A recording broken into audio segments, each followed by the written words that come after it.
There is a need inside of every human being that can't be filled except in the remembrance of Allah, except in being close to Allah. أَلَا بِذِكْرِ اللَّهِ تَطْمَئِنُّ الْقُلُوبِ. That indeed it's in the remembrance of God that the hearts find true inner peace, that inner peace and tranquility.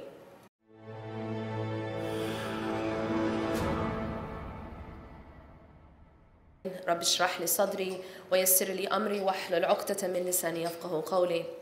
The topic that I'm speaking about today is one that I think is extremely important, and that is inner peace. Why is this such an important topic?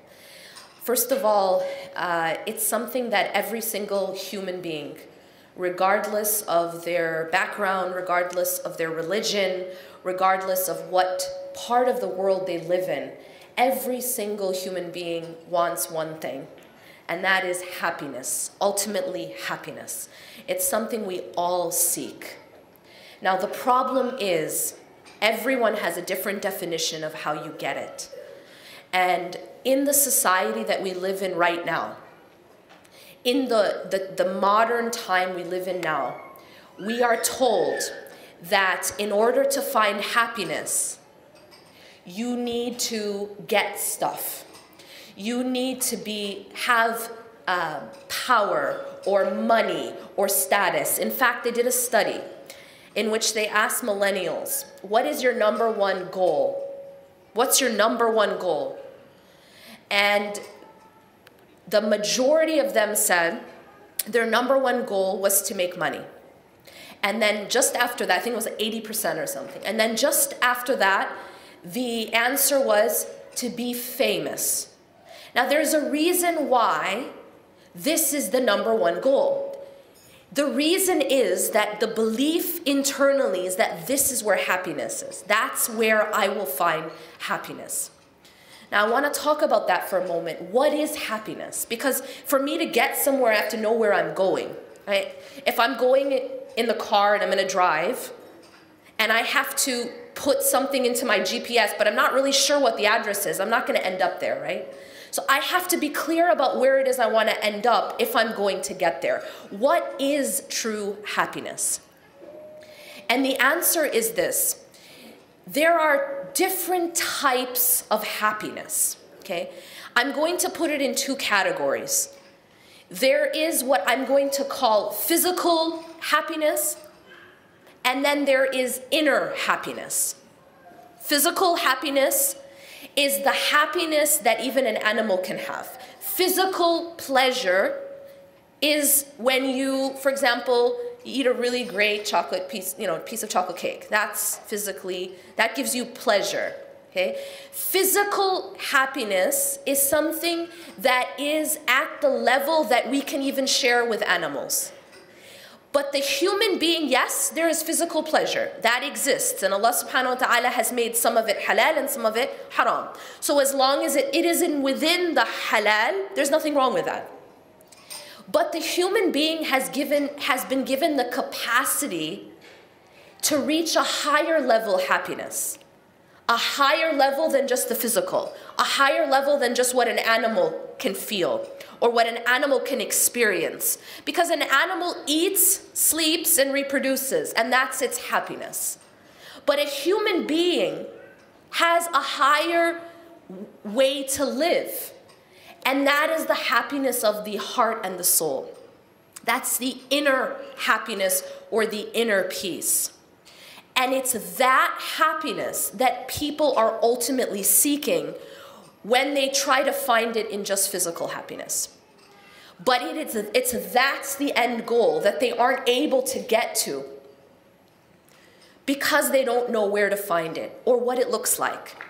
There are so many people who have those things that the millennials were saying that's their goal, right? Wealth and fame. Let's look at the people who have wealth and fame. The people who have wealth and fame, why are many of them committing suicide? Why are many of them addicted to alcohol and drugs? What is it that they're missing if they have the wealth and the fame? What emptiness is it that they're trying to fill? The reason that happens is because there's something inside of every human being that has to be filled, and it cannot be filled with wealth and fame. In fact, as Ibn al-Qayyim says, it can't be filled with anything other than the nearness to Allah subhanahu wa ta'ala. So there is a compartment inside of us. There is a need inside of us. And I'm not just saying us as in the people in this room. I'm not just saying us as in Muslims. I mean human beings. There is a need inside of every human being that can't be filled except in the remembrance of Allah, except in being close to Allah. أَلَا بِذِكْرِ اللَّهِ تَطْمَئِنُّ الْقُلُوبِ. That indeed it's in the remembrance of God that the hearts find true inner peace, that inner peace and tranquility. Now, what are some of the stumbling blocks? What are some of the things that keep us from getting inner peace, true inner peace? Well, there's a few things. To begin with, we live in a world of distraction. Everywhere we turn, we're being distracted. We live in a world that makes us focus on the wrong things, essentially. And those things tend to be that which we can see, that which we can feel, that which we can touch. So we live in a world that basically makes you focused on the physical world and forget about the unseen world. But unless we can be a people who believe in the unseen and a people who actually see the unseen as more real than the seen, then we can't find true happiness. And what do I mean by that? See, as believers, if you look at the prescription that we're given by Allah and His Messenger, so every single day we're told to do certain things. If you follow that prescription, what does it do for you?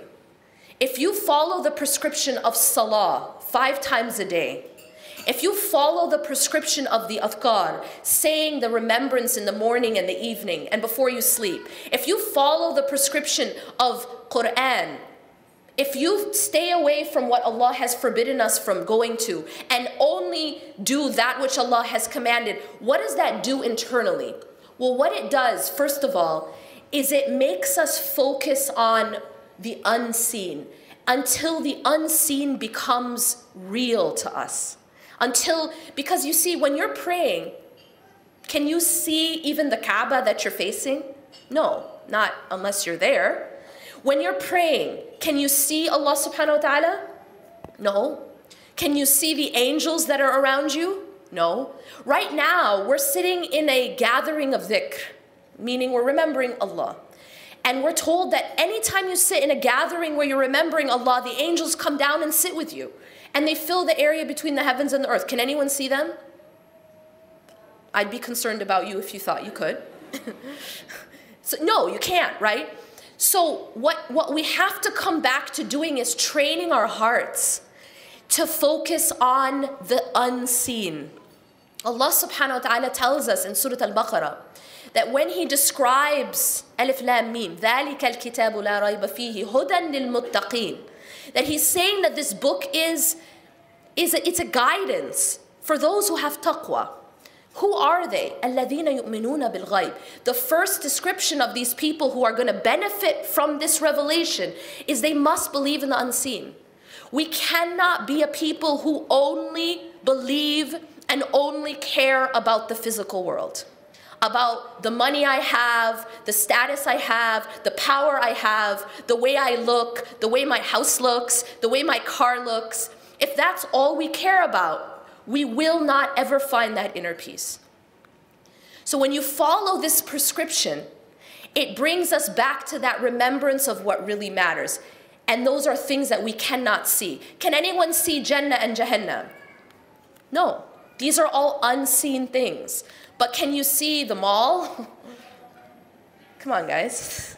It's not a trick question. You can see them all, right? But you can't see Jannah and you can't see Jahannam. And so what happens is we become distracted by what we can see and we forget about what we can't see.